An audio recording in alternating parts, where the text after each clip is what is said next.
ವೀಕ್ಷಕರೇ ನಮಸ್ಕಾರ.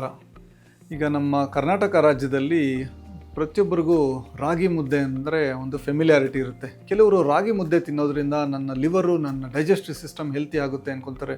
ಇನ್ನು ಕೆಲವರು ಅದು ನನಗೆ ಫ್ಯಾಟಿ ಲಿವರೇ ಕ್ಯೂರ್ ಮಾಡುತ್ತೆ ರಾಗಿ ಅಂದ್ಕೊಂಡಿರುತ್ತೆ. ಇದು ನಿಜವಾಗ್ಲೂ ಸತ್ಯನಾ? ಒಂದು ಒಂದು ಫುಡ್ ಅನ್ನೋದು ನಿಜವಾಗ್ಲೂ ಲಿವರ್ನ ಪ್ರೊಟೆಕ್ಟ್ ಮಾಡುತ್ತಾ? ಇದು ವೈಜ್ಞಾನಿಕವಾಗಿ ನೋಡೋಣ. ರಾಗಿ ಯಾಕೆ ಸ್ಪೆಷಲ್ಲು ಅಂದರೆ, ಒಂದು ಒಳ್ಳೆ ನ್ಯೂಸ್ ಏನಂದರೆ, ರಾಗಿ ಅಥವಾ ಇಂಗ್ಲೀಷಲ್ಲಿ ಫಿಂಗರ್ ಮಿಲೆಟ್ ಅಂತ ಕರಿತೀವಲ್ಲ, ಇದು one of the most nutritious ಒಂದು ಟ್ರೆಡಿಷ್ನಲ್ ಗ್ರೈನ್ಸ್. ನಮ್ಮ ದೇಶಕ್ಕೆ ಒಂಥರ ಸೀಮಿತವಾಗಿರುವಂಥದ್ದು ಇದು. ಸೊ ಈಗ ವೈಟ್ ರೈಸ್ ಕಂಪೇರ್ ಮಾಡಿದ್ರೆ ರಾಗಿಯಲ್ಲಿ calcium, fibre, iron, magnesium, plant based protein, ಇದು ನ್ಯಾಚುರಲ್ ಆ್ಯಂಟಿ ಆಕ್ಸಿಡೆಂಟ್ಸು, ಈ ಪಾಲಿಫಿನಾಲ್ಸ್ ಅಂತ ಕರಿತೀವಿ, ಎಲ್ಲ ಇರುತ್ತೆ. ಸೊ ಈ ನಾರಿನಾಂಶನೂ ಇರುತ್ತೆ, ಫೈಬರ್ ಕಂಟೆಂಟ್ ಇರೋದ್ರಿಂದ ರಾಗಿ ತಿನ್ನೋದ್ರಲ್ಲಿ ಇದು ಒಂಥರ ಲೋ ಗ್ಲೈಸಿಮಿಕ್ ಫುಡ್. ಇದು ಅಂದರೆ ಈಗ ಸಕ್ಕರೆ ಅಂಶ ನಮ್ಮ ರಕ್ತದಲ್ಲಿ ಬೇಗ ಏರೋದಿಲ್ಲ. ಸೊ ಈಗ ಅದೇ ನೀವು ವೈಟ್ ರೈಸ್ ಆಗಲಿ ಮೈದಾ ಇಂಥದಕ್ಕೆಲ್ಲ ಕಂಪೇರ್ ಮಾಡಿಕೊಂಡ್ರೆ, ಸೊ ರಾಗಿ ಮುದ್ದೆನ ಒಂದು ಹೋಲ್ ಗ್ರೈನ್ ಫುಡ್ ಥರ ತೊಗೊಬೇಕು. ಈಗ ಕೆಲವೊಂದು ಟೈಮು ರಾಗಿ ಪೌಡ್ರ್ ಜೊತೆಗೆ ಅದು ಇದೆಲ್ಲ ಮಿಕ್ಸ್ ಮಾಡಿ ಎಲ್ಲ ಥರದ್ದು ಮಾರ್ತಾ ಇರ್ತಾರೆ, ರಾಗಿ ಬಿಸ್ಕೆಟು, ರಾಗಿ ಇದು ಅದು ಇದು ಅಂತ. ಸೊ ರಾಗಿನ ಹೋಲ್ ಗ್ರೈನಾಗಿ ತೊಗೊಬೇಕು. ನ್ಯೂಟ್ರಿಷನಲ್ ಸ್ಟ್ಯಾಂಡ್ ಪಾಯಿಂಟಿಂದ ನೋಡಿದ್ರೆ ಇದೊಂದು ಫ್ಯಾಂಟಾಸ್ಟಿಕ್ ಚಾಯ್ಸು. ನಾವು ಈಗ ರೈಸು ಅದಕ್ಕೆಲ್ಲ ಕಂಪೇರ್ ಮಾಡಿಕೊಂಡ್ರೆ, ಬಟ್ ರಾಗಿಯಿಂದ ನಿಜವಾಗ್ಲೂ ಲಿವರ್ಗೆ ಪ್ರೊಟೆಕ್ಷನ್ ಸಿಗುತ್ತಾ, ಅದರಿಂದ ಲಿವರ್ ಹೆಲ್ತ್ ಇಂಪ್ರೂವ್ ಆಗುತ್ತಾ ಅಂತ ಈಗ ವೈಜ್ಞಾನಿಕವಾಗಿ ನೋಡಿದ್ರೆ ರಾಗಿಯಿಂದನೇ ಫ್ಯಾಟಿ ಲಿವರು ರಿವರ್ಸ್ ಆಗೋದಿಲ್ಲ, ಅಥವಾ ಲಿವರ್ ಡ್ಯಾಮೇಜ್ ಆಗಿರೋರಿಗೆ ಅದೆಲ್ಲ ಸರಿ ಹೋಗೋದಿಲ್ಲ, ಅಥವಾ ಹೊರಗಡೆ ಇರೋ ಕರಳಿನ ಹೊಟ್ಟೆ ಸಮಸ್ಯೆ ಏನು ಪರಿಹಾರ ಆಗಲ್ಲ. ಬಟ್ ಹಾಗಂತೇಳ್ಬಿಟ್ಟು ಅದು ಒಳ್ಳೇದಂತಲ್ಲ. ಈಗ ಯಾವುದೋ ಒಂದು ಫುಡ್ಡಿಂದ ಲಿವರೆಲ್ಲ ಇದಾಗ್ಬಿಡೋದಿಲ್ಲ. ಯಾವುದೋ ಒಂದು ಫುಡ್ ತೊಗೊತಾ ಇದ್ದೀವಿ ಅಂತ ಹೇಳ್ಬಿಟ್ಟು ಅದರಿಂದ ಲಿವರು ಟೋಟಲಿ ನಾರ್ಮಲ್ ಆಗಲ್ಲ. ಯಾವಾಗೋ ಅಪರೂಪಕ್ಕೊಂದು ಸರಿ ಅನ್ಹೆಲ್ತಿಯಾಗಿ ತಿಂದ್ಬಿಟ್ಟೆ ಅಂತ ಹೇಳ್ಬಿಟ್ಟು ಲಿವರ್ ಡ್ಯಾಮೇಜ್ ಆಗೋದಿಲ್ಲ. ಸೊ ಡೈಲಿ ಚಾಯ್ಸ್ ಯಾವ ಥರ ಇರುತ್ತೆ ಅನ್ನೋದ್ರ ಮೇಲೆ ನಮ್ಮ ಒಂದು ಓವರಾಲ್ ಜೀವನ ಶೈಲಿ ಅದ್ರ ಮೇಲೆ ಹೋಗ್ತಾ ಇರುತ್ತೆ ನಮ್ಮ ಹೆಲ್ತ್ ಅನ್ನೋದು. ಸೊ ರಾಗಿ ಯಾವ ಥರ ನಮ್ಗೆ ಹೆಲ್ಪ್ ಮಾಡುತ್ತೆ? ಈಗ ನೋಡಿ, ಲಿವರ್ ಡಿಸೀಸು ಅನ್ನೋದು ಈಗ ಕಾಮನ್ ಆಗಿ ನೋಡ್ತಾ ಇರೋದು ನಾನ್ ಆಲ್ಕೋಹಾಲ್ ಅಂದರೆ ಮದ್ಯಪಾನ ತಗೊಳ್ಳದೇ ಇರೋಂಥ ಫ್ಯಾಟಿ ಲಿವರ್ ಡಿಸೀಸು. ಅಂದರೆ ಕೊಬ್ಬಿನಂಶ ಎಲ್ಲ ಜಾಸ್ತಿಯಾಗಿ ಲಿವರಲ್ಲಿ ಶೇಖರಣೆ ಆಗ್ತಾ ಇರುತ್ತೆ. ಸೊ ಈ ಫ್ಯಾಟಿ ಲಿವರ್ಗೆ ಒಂದು ತೂಕ, ಸೆಂಟ್ರಲ್ ವೆಯ್ಟು, ಬೊಜ್ಜು ಆಗ್ತಾ ಇರೋದು, ಇನ್ಸುಲಿನ್ ರೆಸಿಸ್ಟೆನ್ಸ್ ಅಂತೀವಿ, ಶುಗರು, ಬಿ ಪಿ, ಕೊಲೆಸ್ಟ್ರಾಲು, ವ್ಯಾಯಾಮ ಇರೋದಿಲ್ಲ, ತಿಂತಾ ಇರೋ ಫುಡ್ಡೇ ಜಾಸ್ತಿ, ಇಂಥವೆಲ್ಲ ಆಗಿ ಈ ಫ್ಯಾಟಿ ಲಿವರ್ ಜಾಸ್ತಿ ಆಗ್ತಾ ಇರುತ್ತೆ. ಸೊ ರಾಗಿ ಅನ್ನೋದು ಹೇಗೆ ಹೆಲ್ಪ್ ಮಾಡುತ್ತೆ ಅಂದರೆ, ರಾಗಿಯಲ್ಲಿ ನಾರಿನಾಂಶ ಇರುತ್ತವೆ. ಸೊ ಫೈಬರ್ ಅನ್ನೋದು ನಮ್ಮ ಒಂಥರ ಜಾಸ್ತಿ ಹೊತ್ತು ಫುಲ್ ಅನಿಸುತ್ತೆ ತಿಂದರೆ. ಸೊ ಹಾಗಾಗಿ ಪದೇ ಪದೇ ಹಸಿವಾಗಲ್ಲ, ಅದು ಇದು ಸ್ನ್ಯಾಕ್ ತಿನ್ಬೇಕು ಅನ್ಸಲ್ಲ. ಆಮೇಲೆ ಬ್ಲಡ್ ಶುಗರ್ಸು ಪದೇ ಪದೇ ಅದು ರೈಸ್ ಆಗಲ್ಲ ಕಂಪೇರ್ ಟು ಈಗ ವೈಟ್ ರೈಸ್ ಇದಕ್ಕೆಲ್ಲ ಕಂಪೇರ್ ಮಾಡಿದ್ರೆ. ಹಾಗಾಗಿ ಇನ್ಸುಲಿನ್ ರೆಸಿಸ್ಟೆನ್ಸು ಅದನ್ನು ಸೆನ್ಸಿಟಿವಿಟಿ ಅನ್ನೋದನ್ನು ಇಂಪ್ರೂವ್ ಮಾಡೋದು. ಯಾಕಂದರೆ ಇನ್ಸುಲಿನ್ ರೆಸಿಸ್ಟೆನ್ಸ್ ಅನ್ನೋದು ಬಿಗ್ಗೆಸ್ಟ್ ಒಂದು ಇಂಪಾರ್ಟೆಂಟ್ ಫ್ಯಾಕ್ಟರ್ ಈ ಫ್ಯಾಟಿ ಲಿವರ್ಗೆ. ಸೊ ಈ ಮಧುಮೇಹ ಇರೋರಿಗೆ ಇದು ರಾಗಿ ಅನ್ನೋದೊಂದು ಅದ್ಭುತವಾಗಿರೋವಂಥ ಒಂದು ಕಾರ್ಬೋಹೈಡ್ರೇಟು.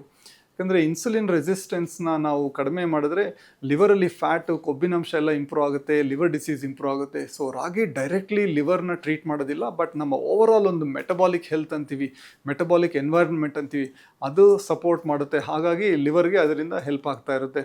ಈಗ ರಾಗಿ ಒಳ್ಳೇದಂತ ಹೇಳ್ಬಿಟ್ಟು ಯಾವುದೇ ಒಂದು ಒಳ್ಳೆ ಫುಡ್ಡೇ ಅಂದ್ಕೊಳ್ಳಿ, ಅದು ಒಳ್ಳೇದಂತ ಜಾಸ್ತಿ ತಿಂದರೆ ಅಮೃತ ವಿಷ ಆಗುತ್ತಲ್ಲ, ಆ ಥರ.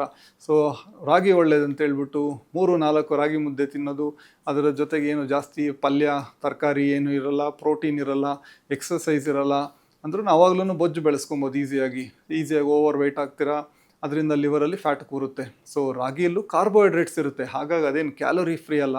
ಸೊ ಜಾಸ್ತಿ ಸೈಜ್ ಪೋರ್ಷನ್ಸ್, ಈಗ ಒಂದು ಮುದ್ದೆ ತಿನ್ನೋ ಜಾಗದಲ್ಲಿ 2-3 ತಿನ್ನೋಕ್ಕೋದ್ರೆ ಕ್ಯಾಲೋರೀಸ್ ಜಾಸ್ತಿ ಕನ್ಸ್ಯೂಮ್ ಮಾಡ್ತಾ ಇರ್ತೀರ. ಅದಕ್ಕೆ ತಕ್ಕಂಗೆ ನೀವು ಬರ್ನೌಟ್ ಮಾಡ್ತಾ ಇಲ್ಲ, ಶ್ರಮ ಪಟ್ಟು ಯಾವುದು ಕೆಲಸ ಮಾಡ್ತಾ ಇಲ್ಲ ಅಂದರೆ ಅದು ಫ್ಯಾಟ್ ಆಗಿ, ಯಾಕಂದರೆ ಈ ಕಾರ್ಬೋಹೈಡ್ರೇಟ್ಸ್ ಎಲ್ಲ ಒಳಗಡೆ ಕೊಬ್ಬಿನಾಂಶ ಫ್ಯಾಟ್ ಆಗಿ ಸ್ಟೋರ್ ಆಗ್ತಾ ಇರುತ್ತೆ. ಸೊ ಬ್ಯಾಲೆನ್ಸ್ ಅನ್ನೋದು ಇಂಪಾರ್ಟೆಂಟು. ಈಗ ರಾಗಿ ಮುದ್ದೆ ಎಂಜಾಯ್ ಮಾಡೋರು ಯಾವುದೇ ರೀತಿ ಅದನ್ನು ಸ್ಟಾಪ್ ಮಾಡಬೇಕು ಅನ್ನೋ ನೆಸೆಸಿಟಿ ಇಲ್ಲ, ಅವರು ತಿಂತಾ ಹೋಗ್ಬೋದು. ಯಾಕೆಂದರೆ ಎಷ್ಟೊಂದು ಈಗ ಕೋಟ್ಯಾಂತರ ಜನಕ್ಕೆ ನಮ್ಮ ರಾಜ್ಯದಲ್ಲಿ ಇದೊಂದು ಟ್ರೆಡಿಷ್ನಲ್ ಒಂದು ಒಳ್ಳೆಯ ಫುಡ್ಡು. ಬಟ್ ಅದನ್ನು ಪ್ರಾಪರಾಗಿ ಕಂಬೈನ್ ಮಾಡ್ಕೊಬೇಕು, ಒಂದು ಸಮತೋಲನವಾಗಿ ಎಲ್ಲ ಥರದ್ದು ಪಲ್ಯ, ಸೊ ಹಲವಾರು ವೆಜಿಟೇಬಲ್ಸು, ಸ್ವಲ್ಪ ಸಿರಿಧಾನ್ಯ, ಈ ಕಾಳು ಮೊಳಕೆ ಕಟ್ಟೋದ್ರಿಂದ ಒಳ್ಳೆ ಸಾಂಬಾರು. ನಾನ್ ವೆಜ್ ತಿನ್ನೋರಿಗೆ ವಾರಕ್ಕೂ 1 ಸರಿನೋ 2 ಸರಿನೋ ಸ್ವಲ್ಪ ಚಿಕನ್ ಆಗಲಿ, ಮೀನಾಗಲಿ, ಮೊಟ್ಟೆ ಇವೆಲ್ಲ ತೊಗೊಬೋದು. ಅದು ಏನು ಫ್ರೈಡು ಅಲ್ಲ, ಸೊ ಕುಕ್ ಮಾಡಿರೋ ಅಂಥದ್ದು. ಸೊ ಈ ಜಾಸ್ತಿ ಸ್ಟಾರ್ಚ್ ಅನ್ನೋದನ್ನು ಫುಡ್ಡಲ್ಲಿ ಇಟ್ಕೊಬಾರ್ದು, ಜಾಸ್ತಿ ವಿಪರೀತ ಈ ಆಲೂಗಡ್ಡೆ ತಿನ್ನೋದು. ಸೊ ಒಂದು ಬ್ಯಾಲೆನ್ಸ್ ಅಂತ ಇರಬೇಕು, ಒಂದು ಬ್ಯಾಲೆನ್ಸ್ಡ್ ಪ್ಲೇಟ್, ಒಂದು ಸಮತೋಲನ ಆಹಾರ ಇದ್ದರೆ ಒಳ್ಳೇದು. ಯಾವುದೋ ಒಂದು ಸೂಪರ್ ಫುಡ್ ಅಂತ ಅದನ್ನೇ ಜಾಸ್ತಿ ತಿನ್ನಲಿಕ್ಕಾಗಲ್ಲ. ಸೊ ಈಗ ರಾಗಿ ತಿನ್ನೋದ್ರಿಂದ ಲಿವರ್ಗೆ ಹೆಲ್ಪ್ ಆಗುತ್ತಾ? ಹೌದು. ಬಟ್ ಅದು ನಿಮ್ಮ ಓವರ್ ಆಲ್ ಲೈಫ್ ಸ್ಟೈಲು ಚೆನ್ನಾಗಿರಬೇಕು. ಸೊ ರಾಗಿ ತಿಂತಾ ಇದ್ದೀನಿ ಅಂತ ಹೇಳ್ಬಿಟ್ಟು ಎಕ್ಸಸೈಸ್ಗೆ ಅದು ರಿಪ್ಲೇಸ್ಮೆಂಟ್ ಅಲ್ಲ. ಅವ್ರು ಬರೀ ರಾಗಿ ಮುದ್ದೆ ತಿನ್ನೋದ್ರಿಂದನೇ ತೂಕ ಕಡಿಮೆ ಆಗೋದಿಲ್ಲ. ಸೊ ರಾಗಿ ಮುದ್ದೆ ಜೊತೆಗೆ ನೀವು ಎಕ್ಸಸೈಸು ಮಾಡಬೇಕು, ಸಮತೋಲನವಾಗೂ ತಿನ್ನಬೇಕು. ಸೊ ಒಂದು ಸ್ಮಾಲರ್ ಪೋರ್ಷನ್ಸು. ಸೊ ನನ್ನ ಅಡ್ವೈಸ್ ಸಿಂಪಲ್, ಈಗ ಟ್ರೆಡಿಷ್ನಲ್ ಆಗಿ ಪಾರಂಪರ್ಯವಾಗಿ ನಿಮ್ಮ ಕಲ್ಚರ್ಲಿ ಮುಂಚೆಯಿಂದ ಏನು ಹಿರಿಯರು ಯಾವ ಥರದ ಫುಡ್ ಇತ್ತು ಅದನ್ನು ನಾವು ಪಾಲನೆ ಮಾಡಬೇಕು. ನಮ್ಮ ಕಲ್ಚರ್ನ ರೆಸ್ಪೆಕ್ಟ್ ಮಾಡಬೇಕು. ಯಾವುದೋ ಒಂದು ಫುಡ್ಡು ಒಳ್ಳೇದಂತ ಹೇಳ್ಬಿಟ್ಟು ಅದರಿಂದ ಒಂಥರ ಮ್ಯಾಜಿಕ್ನ ಎಕ್ಸ್ಪೆಕ್ಟ್ ಮಾಡಬಾರ್ದು. ಈಗ ಹೆಲ್ತಿ ಲಿವರು, ಒಳ್ಳೆ ಆರೋಗ್ಯವಾಗಿರೋ ಲಿವರ್ ಬೇಕಂದರೆ ಒಂದು ಒಳ್ಳೆ ವೆಯ್ಟ್ ಮೇಂಟೈನ್ ಮಾಡಬೇಕು, ತೂಕ ಜಾಸ್ತಿ ಆಗ್ದೇ ವ್ಯಾಯಾಮ ಇರಬೇಕು, ಒಂದು ಸಮತೋಲನ ಆಹಾರ ಇರಬೇಕು. ಆಮೇಲೆ ಈ ಲಿವರು ನಮಗೇನು ತೊಂದರೆ ಹೇಳೋದಿಲ್ಲ, ಹಾಗಾಗಿ ಆಗಾಗ ಅದಕ್ಕೆ ಚೆಕ್ ಮಾಡ್ಕೊಬೇಕು ಒಂದು ಲಿವರ್ ಫಂಕ್ಷನ್ ಟೆಸ್ಟ್, ಒಂದು ಸಿಂಪಲ್ ಅಲ್ಟ್ರಾಸೌಂಡು ಅಂತೆಲ್ಲ. ಸೊ ಈಗ ನಮ್ಮ ಅಜ್ಜಿ ತಾತ ತಂದೆ ತಾಯಿ ಇವರೆಲ್ಲ ರಾಗಿ ಒಂದು ಮಹತ್ವ ಹೇಗಿದೆ ಅಂತ ಅದು ಹೇಳಿದರು, ಎಲ್ಲರಿಗೂ ಗೊತ್ತು. ಬಟ್ ಈಗ ಮಾಡರ್ನ್ ಆಗಿ ಸೈನ್ಸ್ ಏನು ಹೇಳ್ತಾ ಇದೆ ಅಂದರೆ ಇದೊಂದು ಮೋಸ್ಟ್ ನ್ಯೂಟ್ರಿಷಿಯಸ್ ಫುಡ್ ಅನ್ನೋದು ನಮಗೆ ಗೊತ್ತು. ಬಟ್ ಈಕ್ವಲಿ ಈ ಒಂದು ಫುಡ್ ತಿನ್ನೋದ್ರಿಂದ ಲಿವರು, ನಮ್ಮ ಜಠರದ ಆರೋಗ್ಯ, ಕರಳಿನ ಆರೋಗ್ಯ ಪ್ರತಿಯೊಂದ್ರದ್ದು ಎಲ್ಲ ಇಂಪ್ರೂವ್ ಆಗಿಬಿಡುತ್ತೆ ಅಂತಲ್ಲ. ಇದರ ಜೊತೆಗೆ ಒಂದು ಒಳ್ಳೆ ಲೈಫ್ ಸ್ಟೈಲು, ಒಂದು ಒಳ್ಳೆ ಡಿಸಿಪ್ಲಿನು, ಒಳ್ಳೆ ನಿದ್ದೆ, ಇದೆಲ್ಲ ಕಂಬೈನ್ ಆಗಿ ನಮ್ಮ over all health, over all life style, ಜೀವನ ಶೈಲಿ ಅನ್ನೋದನ್ನು ಒಂದು ಕನ್ಸಿಸ್ಟೆನ್ಸಿ, ಒಂದು ರೆಗ್ಯುಲರ್ ಆಗಿ ಮೇಂಟೈನ್ ಮಾಡಿದ್ರೆ ಅದು ನಿಮಗೆ ಎಲ್ಲ ಒಂದು ರೀತಿಯ ಒಂದು ಅದ್ಭುತವಾಗಿರೋವಂಥ ಒಂದು ಬೆನಿಫಿಟ್ಸ್ ಏನಂತ ಸಿಗುತ್ತಲ್ಲ, ಅದು ನಿಮ್ಮ ಲಿವರ್ಗೂ ಸಿಗುತ್ತೆ, ನಿಮ್ಮ ಓವರ್ ಆಲ್ ಡೈಜೆಷನ್ಗೂ ಸಿಗುತ್ತೆ. ಹಲವಾರು ಡೈಜೆಸ್ಟಿವ್ ಪ್ರಾಬ್ಲಮ್ಸು ಅದರಿಂದನೇ ದೂರನೂ ಇರುತ್ತೆ. ಧನ್ಯವಾದ.